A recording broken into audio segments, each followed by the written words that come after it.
Hello everyone and welcome back to another video. बल्कि welcome back to the most asked video. मेरे पास जितने भी मैंने वीडियोस अपलोड किए हैं कोई ऐसे कमेंट्स नहीं है, कोई ऐसी पोस्ट नहीं है जिसके कमेंट्स में ये वीडियो के लिए ना कहा गया हो. मेरा Instagram it's filled with request for this video और मैंने कहा तो था कि 11 अप्रैल को मैं अपलोड कर दूँगी. But even after trying my level best मैं उस दिन अपलोड नहीं कर सकती थी. I was occupied somewhere and मैं नहीं कर पा रही थी. और तो ये सीन था कि मैंने पहले से कहा हुआ था इस वीडियो का. आज मैंने सिर्फ एक स्टोरी लगाई इंस्टा पे which was a Q&A story और उसमें कुछ भी नहीं था. आई जस्ट रोट हेलो क्योंकि मैं अपने फॉलोअर्स के साथ Q&A सेशन करती हूँ वन ऑन वन हमेशा, चाहे कुछ भी प्रॉब्लम्स हों या किसी भी किस्म की उन्होंने मुझसे बात करनी हो so they can talk to me on the Q&A. क्योंकि मैं DMs में तो रिप्लाई करती नहीं हूँ. सो वहाँ पे मैं ये वाले सेशंस बहुत ज़्यादा करती हूँ. But as soon as I posted that story मुझे विद इन फ्यू मिनट्स बिल्कुल एक जैसे रिप्लाइज आए and they were all related to this maths chapter 7, chapter 2, chapter 8. So सारे रिप्लाइज़ में एक ही बात थी and it was about maths.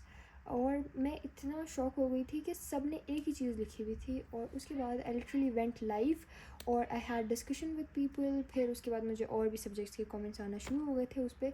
लेकिन फिर मैंने सोचा कि मैं आज वीडियो बना के और कल अपलोड कर ही दूँ क्योंकि दिस वीडियो बहुत ज़्यादा पूछा है. 2.4 की टिप्स के बारे में, important exercises and questions, longs and shorts, वो सारी चीज़ें हम इस वीडियो में कवर करेंगे. एंड आई होप कि ये वीडियो अगर बहुत लंबी हुई तो again I will have to be dividing it into 2 parts. तो लेट्स सी, अगर ये 30 मिनट्स से छोटी थी तो फिर मैं इसको एक ही पार्ट में रखूँगी. लेकिन इट वाज टचिंग 30 मिनट्स तो फिर I will have to do 2 parts of it क्योंकि मैंने डिटेल में बताना है आप लोग को हर चीज़. It is important. अच्छा, सबसे पहले हम स्टार्ट करते हैं चैप्टर नंबर 1 से. चैप्टर नंबर 1 का मैं आप लोग को पहले भी बता चुकी हूँ कि कौन कौन सी एक्सरसाइजेज इंपॉर्टेंट हैं. चैप्टर 1.1 और 1.2 एज सच इतनी ज़्यादा ना डिफ़िकल्ट हैं ना इतनी इंपॉर्टेंट हैं. ये आप लोग प्रैक्टिस कर लें. 1.2 तो ज़रूर प्रैक्टिस करें. 1.1 अगर आप सिर्फ रीड भी कर लेंगे ना आपको आ जाएगी क्योंकि हमने 9th या 10th में भी आयोटा वाले चैप्टर्स किए हुए. सो इसलिए मैं आप लोग कह रही हूँ कि 1.1 इज़ंट दैट डिफ़िकल्ट. 1.2 से आप लोग स्टार्ट लें. उसके बाद हमारे पास आ जाती है एक्सरसाइज 1.3. 1.3 के जो क्वेश्चन नंबर 4 है यहाँ पे अगर आप लोग को नज़र आ रहे हैं, ये वाले जो साइमल्टेनियस सिस्टम्स वाले इक्वेशंस वाले जो क्वेश्चंस हैं ये लॉन्ग में आते हैं. They are quite difficult as well. जब भी मैं इन्हें सॉल्व करती हूँ मेरा आंसर ठीक नहीं आता. So it is very difficult. Calculation mistake होती है, कॉन्सेप्ट का मसला नहीं होता. कैलकुलेशन मिस्टेक इस क्वेश्चन में होती ही होती है. तो आपने इसको बहुत ज़्यादा प्रैक्टिस करना है, बहुत एक्सट्रीम पे, क्योंकि ये लॉन्ग के लिए बहुत ज़्यादा इंपॉर्टेंट है और ये हर बार लॉन्ग में आता ही है. तो आप लोगों ने इसकी बहुत प्रिपरेशन करनी है. हम सब इससे बहुत ज़्यादा भागते थे, all of my class fellows, all of my friends. और ये आया हुआ था इस बार भी पेपर में in long. So I had to attempt it क्योंकि जो उसके साथ वाला था वो उससे भी बुरा था. तो आप लोग इसको ऑप्शन पे ना छोड़ें, ये लॉन्ग्स में आते हैं. उसके बाद फिर हमारे पास यहाँ पे कुछ फार्मूलाज गिवन है. ये एक्स वाला फार्मूला गिवन है और एक ये इलेक्ट्रिकल इंजीनियरिंग से रिलेटेड एक फार्मूला है ये गिवन है. ये 2 फार्मूलाज आप याद कर लें, ये यहाँ पे यूज़ हो रहे हैं. 1.4 इज़ इम्पॉर्टेंट, इसके हर क्वेश्चन इंपॉर्टेंट है. ये वाले स्पेशली जो गिवन है 3 and 4, 5, 3, 4, 5 बहुत इंपॉर्टेंट है. और 1 क्वेश्चन अगर आप 1 कर लें तो पोलर फॉर्म और रेक्टेंगुलर फॉर्म समझ लें तो आपसे हो जाएंगे. ये कॉन्सेप्ट आपको आना चाहिए. ये ना हो कि आप पोलर फॉर्म करें ही ना, मतलब बिल्कुल ही ना करें, ऑब्जेक्टिव में आ जाएगा तो आप क्या करेंगे, फिर कुछ छोड़ना नहीं है. अच्छा, उसके बाद फिर हमारे पास ये वाले जो फार्मूलाज है इसमें डायरेक्टली वो फार्मूला अप्लाई होगा जो मैंने पीछे बताया हुआ है इन क्वेश्चन में. और ये आर्ग्यूमेंट वाले क्वेश्चन हैं, इसमें tan थीटा अप्लाई होगा. उसके बाद हमारे पास मेट्रिसेस वाला आ जाता है और यहाँ पे हमारे पास आ जाती है एक्सरसाइज 2.1 जिसमें हमें सिर्फ नेम्स बताने हैं मैट्रिक्स के. और इट्स वेरी इजी. ये आई गेस ऑब्जेक्टिव में आएगा, ये सब्जेक्टिव वाला है ही नहीं. ये पूरी एक्सरसाइज ऑब्जेक्टिव बेस्ड है, आपने ऑब्जेक्टिव वाले लिहाज से देखना है. और ये जो यहाँ पे जो चीज़ें गिवन हैं ये आपने सारी पढ़नी है क्योंकि इससे ऑब्जेक्टिव्स बन सकते हैं. टाइप्स ऑफ मैट्रिसेस सारे देखने हैं क्योंकि ऑब्जेक्टिव्स में आता है. सेक्शन बी में नहीं आता, सेक्शन सी में नहीं आता, ये वाली चीज़ नेम्स वगैरह ये नहीं आते, लेकिन ऑब्जेक्टिव में आता है। इसके बाद फिर हमारे पास जो चीज़ सेक्शन बी और सी में आती है वो मैं आपको बता देती हूँ। 2.2 के ये वाले जो क्वेश्चंस हैं इसमें से एक आ सकता है, ये पूरी एक्सरसाइज में से एक क्वेश्चन आ सकता है, क्योंकि ईजी है, आ सकता है। आप अगर इसका सिर्फ समझ लेना कॉन्सेप्ट, फिर उसके बाद अगर आप इसके सॉल्यूशंस रीड भी कर लें आपको समझ आ जाएगी। अगर आप क्वेश्चन 1 का पार्ट 1 कर लेते हैं ना सिर्फ, तो आपके ऑलरेडी क्वेश्चन 2 के सारे पार्ट्स तक आपको समझ आ जाएगा कि कैसे करना है। इसी तरह अगर आप क्वेश्चन 3 का पार्ट 1 कर लें तो आपको 2, 3 सब समझ आ जाएंगे। इसी तरह आप हर क्वेश्चन का एक पार्ट भी कर लेना तो आपको हो जाएगा, समझ आ जाएगा। Left hand side is equal to right hand side वाले क्वेश्चंस पर्सनली मुझे तो बहुत पसंद है, क्योंकि आपको वहीं पे श्योरिटी मिल जाती है पेपर के दौरान ही कि आपका आंसर ठीक है। कोफैक्टर मेथड से डिटर्मिनेंट फाइंड करना आपको आना चाहिए 3/3 मैट्रिक्स का, और इसी तरह आपको डिटर्मिनेंट के साथ आपको इन्वर्स भी फाइंड करना आना चाहिए, एडजॉइंट भी फाइंड करना आना चाहिए। ये तीनों चीज़ें आपको आनी चाहिए 3/3 मैट्रिक्स की, क्योंकि 2/2 का तो इजी है, 3/3 का थोड़ा डिफ़िकल्ट है, ये आपको आना चाहिए। कोफैक्टर और एक्सपेंशन वाला मेथड वो सारे आपको आने चाहिए। डिटर्मिनेंट्स वाला मेथड यही मैंने आपको बताया, कोफैक्टर से भी हो सकते हैं, एक्सपेंशन से भी हो सकते हैं। एक्सपेंशन वाला ज़्यादा ईजी है, जहाँ पे स्पेसिफाई ना किया हुआ हो ना कि कोफैक्टर से करें या एक्सपेंशन से करें, गो फॉर एक्सपेंशन। अगर कोफैक्टर मेथड मेंशन किया हुआ है तो फिर मेथड वही वाला फॉलो करें। 2.3 में सिर्फ यही चीज़ है कि कोफैक्टर मेथड है और एक्सपेंशन है। अगर आप उन दोनों कॉन्सेप्ट्स को कर लेते हैं तो आपको समझ आ जाएगी। उसके बाद ये क्वेश्चन है हमारे पास, question number 6। Question number 6 and 7 ये दोनों लॉन्ग में आते हैं, ये इंपॉर्टेंट हैं, और क्योंकि ये बहुत लेंथी भी हैं तो अच्छे खासे लेंथी हैं, ये लॉन्ग में आ सकते हैं। इसकी प्रैक्टिस करनी है क्वेश्चन 7 की और 6 की भी। ये वाले जिसमें अननोन की वैल्यू फाइंड करनी है by expansion by determinant method, तो ये शॉर्ट में आ सकता है। अच्छा, अब हम चलते हैं मेन और ख़तरनाक एक्सरसाइज की तरफ, विच इज़ 2.4, जिसके बारे में एक जगह भी नहीं छोड़ी आप लोगों ने जहाँ आप लोगों ने कमेंट ना किया हो। लिटरली हर जगह पे, इंस्टा पे, डीएम्स में, मेरी पोस्ट्स पे, कहीं पे भी ऐसी कोई जगह नहीं है जहाँ पे मुझे 2.4 के लिए कमेंट ना आया हो। अब मैं आप लोग को 2.4 की फाइनली वो ट्रिक बता देती हूँ। मुझे हमेशा एक ही कन्फ्यूजन होती थी कि चलें ठीक है, मुझे समझ आ गया कि यहाँ से आपने 9 कॉमन लिया, यहाँ से 18 कॉमन लिया, जो भी आपने किया मुझे समझ आ गया। मैं हमेशा अपनी मैम से भी यही पूछती थी कि मैम मुझे समझ आ गया कि हमने रो 1 को multiply by what ever number करके उससे माइनस कर दिया किसी और रो से। मुझे जो चीज़ समझ नहीं आती थी वो ये थी कि हमें पता कैसे चला कि हमने इस वाले क्वेश्चन में पहले कॉमन लेना था, फिर मल्टीप्लाई करके माइनस करना था। फिर हमें कैसे पता चला कि क्वेश्चन नंबर 2 के पार्ट 1 में हमें पहले मल्टीप्लाई करना था फिर कॉमन लेना था। हमें पता कैसे चलता है? स्टेप्स मुझे आते थे क्योंकि वो इतना डिफ़िकल्ट नहीं है, या तो कॉमन लेना होता था या फिर मल्टीप्लाई करके माइनस करना होता था। मुझे जो चीज़ समझ नहीं आ रही थी वो बस एक ही चीज़ थी कि हमें पता कैसे चलता है कि हमने ये काम इस पार्ट में अब पहले ये करना है फिर ये करना है, जबकि दूसरे पार्ट में हम उसका ऑर्डर ऑपोजिट कर देते हैं। तो मेरी मैम मुझे हमेशा यही कहती थी कि इसके लिए आपको प्रैक्टिस चाहिए, और इसके लिए आपको बहुत ज़्यादा प्रैक्टिस चाहिए, जिससे आप इतनी प्रैक्टिस आपकी जब हो जाएगी कि आप क्वेश्चन देख के बता सकेंगे कि कैसे करना है। मुझे ये आंसर बिल्कुल भी सेटिस्फाइंग नहीं लगा, और जब भी मैं इसकी प्रैक्टिस करती थी मेरा वहीं पे फंसी हुई होती थी मैं कि कैसे पता चला। मैं इवन जब ये एक्सरसाइज करती थी मैं पहले वो कैलकुलस कॉर्नर या इट्सा मैथ्स जो हैं पेजेस, उनकी पहले वीडियो देखती थी। मैं सिर्फ पता है कितना पार्ट देखती थी, क्वेश्चन के स्टार्ट में वो स्टार्ट कहाँ से ले रहे हैं, बस मैं यहाँ तक देखती थी कि पहला स्टेप करना क्या है। आता मुझे था कैलकुलेशन।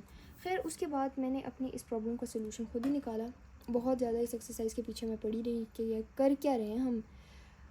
यहाँ पे अगर आप लोग देखें ना, यहाँ पे तो आपने डिटर्मिनेंट ज़ीरो प्रूफ करना है। अब आपने इसमें तो ऐसा देखें, अभी आपने क्या करना है, आपने देखा यहाँ पे ए है, बी है, सी है ना फॉर एग्ज़ाम्पल। अब इसमें ए है, बी और सी नहीं है, इसमें बी है, ए और सी नहीं है, इसमें सी है, ए और बी नहीं है। तो जो चीज़ इसमें नहीं है उससे इसको मल्टीप्लाई कर दें और बाहर डिवाइड भी कर दें। जब आप डिवाइड कर देंगे, आपने ये वाले जो क्वेश्चन है ना, क्वेश्चन 1, इसमें आपने 2-3 टाइप की चीज़ें करनी है। करना क्या है मैं पहले वो बता देती हूँ। या आपने किसी दो रोज़ को या 2 कॉलम्स को सेम बनाना है। सेम बनाएंगे तो डिटर्मिनेंट ज़ीरो के इक्वल आ जाएगा। या फिर किसी एक रो को या एक कॉलम को या फिर किसी एक रो को या किसी एक कॉलम को ज़ीरो बनाना है, पूरी कंप्लीट रो को या पूरी कंप्लीट कॉलम को और रो को ज़ीरो बनाना है किसी एक को। अगर आपने ज़ीरो बना लिया तो डिटर्मिनेंट ऑटोमेटिकली ज़ीरो हो जाएगा। इन दो तरीक़ों से ज़ीरो हो जाएगा, ठीक है। अब आपने वो करना कैसे है वो आपने ये देखना होता है। इसमें आपको पता है ईज़िली चल जाता है, क्योंकि आपको अंदाज़ा होता है कि मैं क्या करूँगी तो फिर मेरे पास ज़ीरो बनेगा या सेम बनेगा। यहाँ पे अगर आप देखें ना, ये ए क्यूब माइनस बी क्यूब वाला है, तो आप इसको एक्सपेंड करेंगे, फिर इनको माइनस करके या तो सेम बना लें या फिर ज़ीरो बना लें। ये आपको समझ फिर भी आ जाते हैं कि यहाँ हमें दो को सेम बनाना है या ज़ीरो बनाना है। यहाँ पे अगर आप देखें x गिवन है, y गिवन है, तो इसमें z नहीं है, z से मल्टीप्लाई कर दें। यहाँ पे आपके पास सेम चीज़ में z गिवन है, y गिवन है, ज़ीरो गिवन है, x नहीं है, तो x से मल्टीप्लाई कर दें। और यहाँ पे आपके पास ज़ीरो है, x है, z है, y नहीं है, y से मल्टीप्लाई कर दें। जो रो में या जो कॉलम में जो चीज़ नहीं है उससे उसको मल्टीप्लाई कर दें और फिर उनमें से किसी दो को या तो सेम बनाने की कोशिश करें या ज़ीरो बनाने की कोशिश करें। पॉसिबिलिटी मैक्सिमम की यही होती है कि आपने उन दो को सेम बनाना होता है, तो इनमें तो आपने ये काम करना है। अब हम आ जाते हैं असली ये वाले जो क्वेश्चन हैं जिसमें left hand side is equal to right hand side prove करनी है। इसमें हमें समझ नहीं आ रहा होता कि इसमें तो चले हमें पता है कि दो को या सेम बनाना है या दो या किसी एक को ज़ीरो बनाना है, तो फिर ज़ीरो की इक्वल पुट हो जाएगा। यहाँ पे हमें समझ नहीं आ रहा होता कि भाई ऐसा क्या करना है जिससे ये दोनों इक्वल आ जाएं। अब मैं आप लोग को बताती हूँ। इसमें आप लोग को सबसे पहले तो यहाँ पे कोई वो नहीं गिवन कि विदाउट एक्सपेंशन करें। आप इसको एक्सपेंड भी कर सकते हैं, लेकिन बहुत ज़्यादा लेंथी हो जाता है, बहुत ज़्यादा, तो उसको नीड नहीं होती। अब मैं आपको बताती हूँ हमने इस क्वेश्चन में करना क्या है। इसमें हमने ये करना है कि एक को वन बनाना है, बाकी दो को ज़ीरो बनाना है। अगर आप कॉलम वाइज करें तो x को वन बनाना है, y को ज़ीरो बनाना है, x प्लस वाई को भी ज़ीरो बनाना है।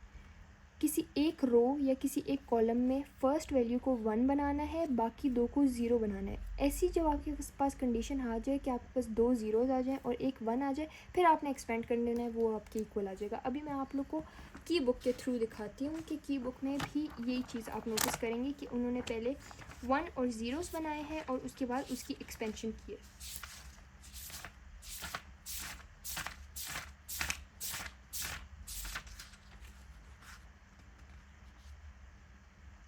अब इसमें ना थोड़ी सी कॉमन सेंस भी यूज़ होगी कि वन और ज़ीरो बनेगा कैसे, इसमें आपने सोचना है फिर थोड़ा सा। जैसे फॉर एग्जांपल हम ये क्वेश्चन देख लेते हैं। ये क्वेश्चन में ये फर्स्ट वाला क्वेश्चन है। इसमें इन्होंने क्या किया, इन्होंने सिंपली इसमें ए था, ए बी सी था ना, अब इसमें बी नहीं है, सी नहीं है, जो भी नहीं था मैंने आपको बताया था कि आपकी किस चीज़ की वो है, कमी है। अगर आप लोग सिंपली ख़ुद भी देख लें कि अगर आप इस पूरे कॉलम को ए बी सी से मल्टीप्लाई कर दें तो ए कट हो जाएगा, यहाँ पे बी कट हो जाएगा, यहाँ पे सी कट हो जाएगा, ए बी की जगह बी सी रह जाएगा, यहाँ पे ए सी रह जाएगा और यहाँ पे ए बी रह जाएगा। ये दोनों सेम हो जाएंगे और ज़ीरो के इक्वल आ जाएगा। इसी तरह आपको यहाँ पे भी नज़र आ रहा है कि ये वैल्यूज़ हैं, तो हम इन दो को अगर प्लस कर दें, sine square alpha plus one और प्लस कॉस स्क्वायर अल्फ़ा, इन दोनों को अगर प्लस कर लें, sine square alpha plus cos square alpha, हमें पता है वन के इक्वल आ जाता है, तो वन के इक्वल आ जाएगा। Tan square alpha plus one secant square alpha, ये हमें पता चल जाएगा। इससे हमें पता चल जाएगा कि ये दो सेम आ जाएंगे, तो ये ज़ीरो के इक्वल हो जाएगा। अब हम चलते हैं क्वेश्चन नंबर 2 की तरफ। यहाँ पे अगर आप लोग देखें, इन्होंने वन बनाया है, फिर ज़ीरो ज़ीरो बनाया है और एक्सपेंड कर दिया, एक्सपेंड करके आंसर आ गया। फिर अगेन आप दूसरे क्वेश्चन की तरफ जाते हैं, आप देखते हैं कि इन्होंने वन बनाया है, फिर ज़ीरो ज़ीरो बनाए हैं और एक्सपेंड कर दिया। अब ये वन और ज़ीरो ज़ीरो बनाते कैसे हैं, ये आपने थोड़ा देखना है कि आपने ऐसा कुछ करना है कि ये तीनों सेम आ जाएं और फिर आप इसे कॉमन ले लें। कॉमन ले लें, इसको वन बनाए किसी तरह, वन बन जाएगा, कॉमन ले लेंगे तो वन बन जाएगा। वन जब बन जाएगा ना, अब जैसे आपने कॉमन ले लिया, आपके पास तीन वन आ गए। इसमें अब आपने क्या करना है, आपने इसको फिक्स करना है, फर्स्ट वाले को इससे माइनस करना है और इसको फिर फिक्स करना है, फिर इससे माइनस करना है। तो मतलब आपने रो वन को row two minus row one करना है, फिर row three minus row one करना है। आप पे ज़ीरो ज़ीरो आ जाएंगे, यहाँ पे जो बनता रहे, बस आपने इन दो को ज़ीरो करना है, इसको वन बनाना है।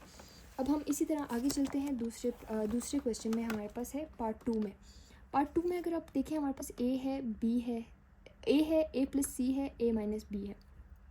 अभी आपको यहाँ पे ना समझ नहीं आ रहा क्या करूँ, कैसे 1 बनाऊँ।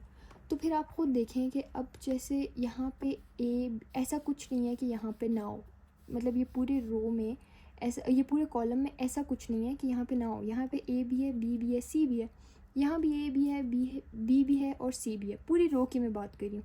इसी तरह यहाँ भी ए बी सी तीनों है। तो इसमें तो वो वाली चीज़ अप्लाई नहीं हो रही कि भाई जहाँ पे जो नहीं है उससे मल्टीप्लाई कर दो, ठीक है, ये अप्लाई नहीं हो रहा। अब हमें क्या करना है, हमें कोई ऐसी सिचुएशन क्रिएट करनी है कि ये तीनों सेम हो जाए और हम इसको कॉमन ले लें तो 111 आ जाए।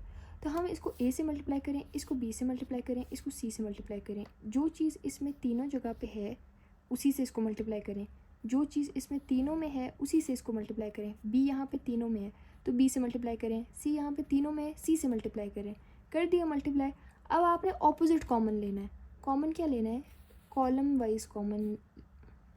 अब आपने क्या करना है, आपने इसको प्लस या माइनस करना है। अब आप देख रहे हैं यहाँ पे भी बी सी आ गया, यहाँ पे भी बी सी आ गया, यहाँ पे ए सी आ गया, यहाँ पे ए सी आ गया, यहाँ पे ए बी आ गया, यहाँ पे ए बी आ गया। तो अब किसी दो में नहीं है। अगर ये दोनों में होता तो आप दोनों को आपस में माइनस कर लेते, लेकिन अब ऐसी सिचुएशन है कि आपने रो कॉलम 1 से इन दोनों को भी माइनस करना है। तो इन सब को माइनस करें, इन सब को आप माइनस करेंगे, आपके पास एक ही चीज़ आ जाएगी, A square plus B square plus C square. Common ले लिया, ले लें बाहर, कॉमन ले लिया, ठीक है, आपने कॉमन ले लिया। अब आप अगर ये बी सी अगर कॉमन ना भी लें, इट्स नॉट बिग डील, आप इसको यहाँ तक ले आए। अब आपने इस 1 वाली रो को इससे माइनस करना है, फिर 1 वाली रो को इससे माइनस करना है। ये दोनों ज़ीरो क्रिएट हो गए, आप एक्सपेंड कर दें। ज़रूरी नहीं है कि आप ये जो यहाँ पे इन्होंने बी सी कॉमन लिया है फ्रॉम C2 एंड C3, ज़रूरी नहीं है, बिल्कुल भी ज़रूरी नहीं है। आप ये बी सी ना लें कॉमन। यहाँ तक कर लिया, यहाँ तक कर लिया, डायरेक्ट ज़ीरो बनाएं, एक्सपेंड करें। जितना जल्दी आप 1 और 0 ज़ीरोज़ बनाएंगे, आप उतना जल्दी एक्सपेंड करेंगे, उतना जल्दी आपको आंसर आएगा। ये सारी चीज़ें, ये वाली जो है इसमें प्रॉपर्टीज़ अप्लाई हो रही हैं, प्रॉपर्टीज़ आपको आनी चाहिए, आपकी फिंगर टिप पे होनी चाहिए लिटरली। क्योंकि अगर आपको प्रॉपर्टीज़ नहीं आएंगी, आपको समझ नहीं आएगा ये क्वेश्चन कैसे सॉल्व हुआ। तो आपकी ये प्रॉपर्टी आप कर लेंगे, उसके बाद ये प्रॉपर्टी के बाद आप इसको डायरेक्टली एक्सपेंड कर सकते हैं। ये वाला तो ईजी है, इसको आप डायरेक्टली एक्सपेंड कर सकते हैं। हमारे पास अगेन यही चीज़ आ जाती है, ये भी प्रॉपर्टी वाला है। प्रॉपर्टी वाले को आपने कर लिया। यहाँ पे आपको नज़र आ रहा है पहले से बने में 111 पहले से बना हुआ है, लेकिन हमें ये 111 यहाँ पे चाहिए, इस तरफ चाहिए, तो हम इसको एक्सचेंज कर देंगे, बाहर माइनस आ जाएगा, माइनस आ जाएगा। फिर हमें एक्स स्क्वायर को इधर कर लेंगे, वाई, दोनों को सेम बना रहे हैं हम इस टाइम, इसको और इसको सेम बना रहे हैं, ये हमने कॉमन ले लिया है ना। तो अब हम इन दोनों को सेम कैसे बनाएंगे, इसमें सिर्फ पोजीशन का फ़र्क है। तो हमने 1 यहाँ ले आए, 1 1 यहाँ ले आए, ये सेम हो गए, माइनस आ गया बाहर। रो या कॉलम को अगर आप एक दूसरे को आपस में एक्सचेंज करते हैं तो बाहर माइनस का साइन आता है। फिर यहाँ पे इन दोनों को जब एक्सचेंज करेंगे दोबारा माइनस का साइन आएगा, माइनस माइनस प्लस हो जाएगा। तो इसी तरह इन्होंने 1 1 बना के फिर इसको इससे माइनस कर दिया, इसको इससे माइनस कर दिया, 100 बनाएंगे और फिर उसको एक्सपेंड कर देंगे। Same goes for this. मैं बार बार ये कह रही हूँ कि आपको अगर इतना आपके दिमाग में एक रफ सा आइडिया भी हो ना कि आपने करना क्या है, तो फिर भी एक क्वेश्चन हो जाता है।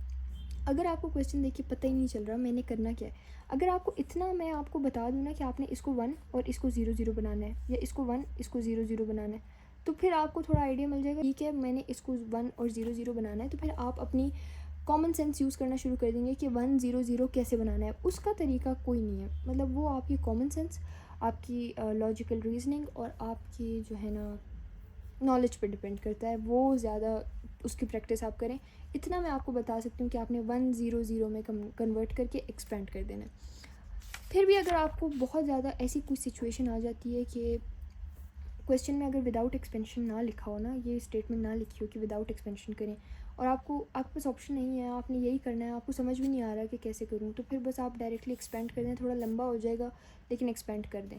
अगेन इन्होंने भी देखें बार बार। अच्छा, कभी कभी ऐसे होता है कि अगर आपके पास एक ज़ीरो भी आ गया, अब ये जैसे एक है, ज़ीरो आ गया, ये 1 1 नहीं बन रहा, बस एक्सपेंड कर दें, इसको बस एक्सपेंड कर दें, आपका आंसर आ जाएगा। जहाँ तक आपसे हो रहा है ना 1 0 0 बनाने की कोशिश वहाँ तक करें। अगर नहीं बन रहा उसके बाद बस एक्सपेंड कर दें। यहाँ पे इन्होंने देखें कॉलम को 1 0 0 बनाया, तो ज़रूरी नहीं है कि आप रो को बनाएं या कॉलम को बनाएं। किस रो को बनाएं, किस कॉलम को बनाएं, वो भी मैटर नहीं करता, आपने बस 1 0 0 बनाना है, that's it. So this was it for the part 1 and I hope you all liked it. Till next time, Allah Hafiz. Inshallah part 2 भी जल्दी आ जाएगा.